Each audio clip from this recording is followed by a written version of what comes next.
Welcome to a new planetary and seismic update. 2 updates ago, I did a thorough analysis of the right angle geometry that we had on 27 and 28 March, and that this could easily trigger a mid-7 magnitude earthquake. It actually did trigger a mid-7 magnitude earthquake, but 5 days after the geometry occurred. It was in Taiwan. As you can see here on the SGI graph, magnitude 5.6 and larger earthquakes. Later on the 2nd, a 7.4 in Taiwan. There was also an aftershock 6.4 and several aftershocks, major earthquake. You may want to look up that update from March 25th. We had a convergence of planetary conjunctions on the 3rd, and we see that there was a clustering of stronger tremors following that convergence. 6.1 in Japan, 5.8 Myanmar, 6.8 at the Mariana Islands. Remember, on 4-5 April, I suggested the possibility of a high 6 to 7 magnitude earthquake, and indeed we had a 6.8. I mentioned that in the previous update. And then a 5.6 at Tonga late on the 5th. Yesterday, no larger tremors. Again, this is 5.6 and larger. And again 6, and also today relatively quiet, but we do have this lunar geometry, the lunar conjunctions yesterday and today, and that is probably going to trigger some stronger tremors, not necessarily big. We have a planetary conjunction that is early this morning, that is Sun, Venus, Saturn, and a high lunar peak, that is the planetary conjunction, as I explained in the previous update.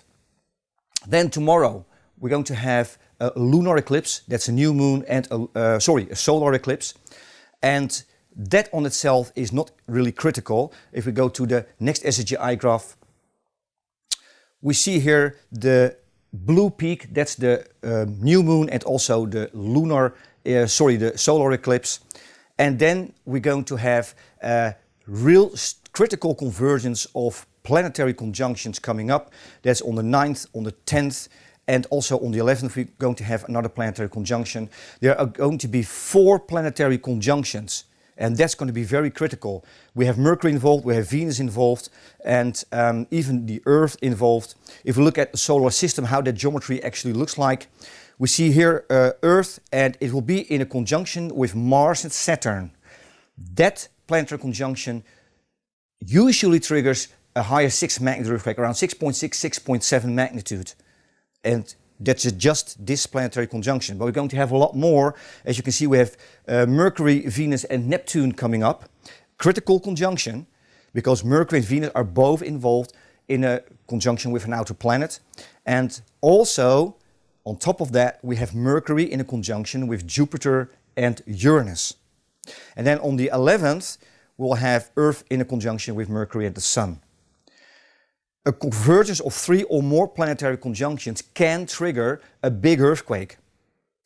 And if you look at the last time a magnitude 8 earthquake occurred, that was in August 2021. That's almost 2 years ago, and on average they occur a little over a year. That's on average.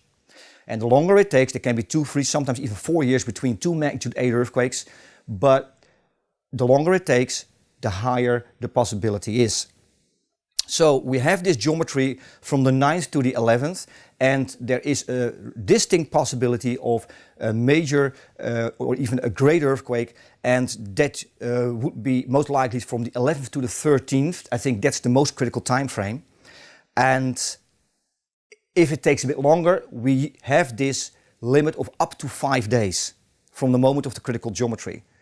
But usually we see an obvious seismic increase, a clustering. It very much depends on the condition of Earth's crust, whether we're going to have several 7-pointers, maybe 2 or 3 magnitude 7 earthquakes is possible.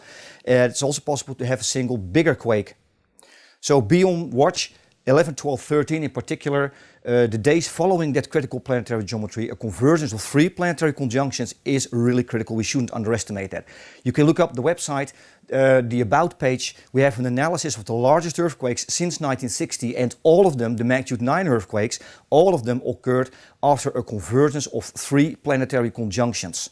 So don't underestimate this.